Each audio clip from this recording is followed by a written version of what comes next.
Hi there! In the previous video, we have just explored how can we train a model using the model input table that we have created with our data processing pipeline. And now we want to start refactoring this code a little bit so that going forward we can iterate on this model in a much more easy way. Now I'm going to go back to the code here and I'm going to rewrite it as a function in the same way that we did with the data processing pipeline. And very soon we're going to see that there are some things that we have to do to make our code really generic. So let's get started. This is the notebook that we were using in the previous video. And now if I scroll back to the point where I was splitting the model and so on, I'm going to turn this into a generic function that takes the data frame, the features that I want to use, and some extra parameters. So let's get started. Now, this is going to be the function called split data. And this is going to receive, for now, a data frame. That is going to be a pandas data frame.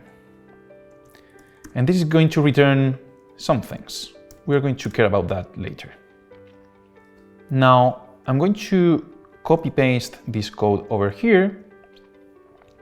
But now I want to start parameterizing things. The reason being, I don't want this test size equal to 0.2 in all cases. Maybe at some point I will want to try some other value. Therefore, I want to avoid hard coding this and turn that into a parameter. For that, I'm going to create a new input to the function that is going to be called parameters. That is going to be a dictionary. And then the test size is going to be parameters test size. Now you could say that this could be another separate variable called test size and that's it. But there's a very specific reason why I'm doing things this way.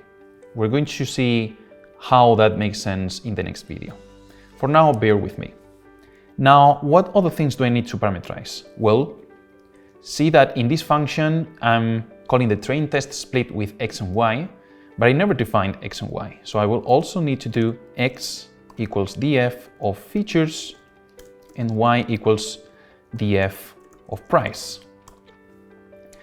So I'm going to keep the assumption that the target column is going to be called price for simplicity and for consistency with the tutorial, but the features is something that I also want to parameterize.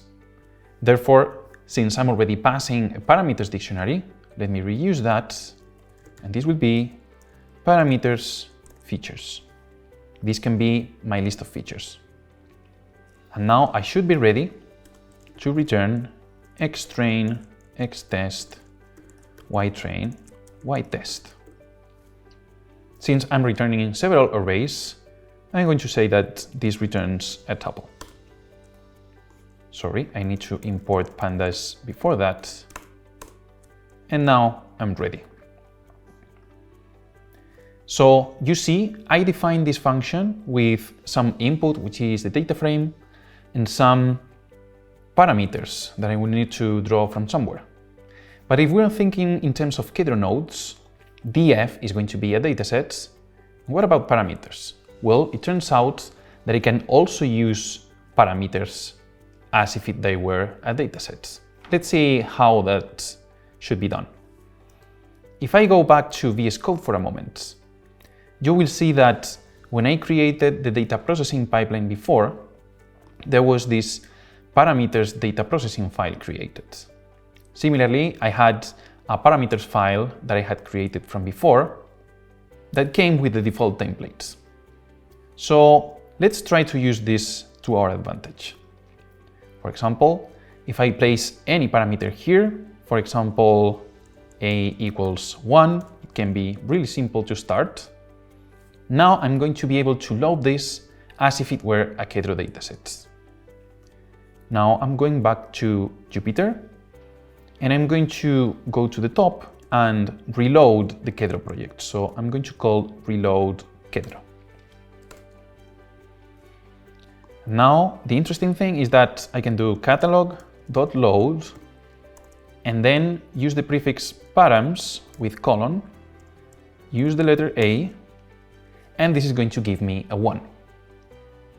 So as you can see, I defined some sort of dataset, which is this A parameter, and I can use that as if it were a Kedro dataset without much more complexity.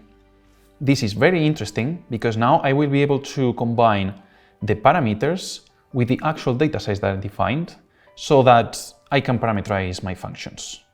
In the next video, we're going to apply this with a new pipeline that we're going to create, which is going to be our data science pipeline, and things will start getting interesting there.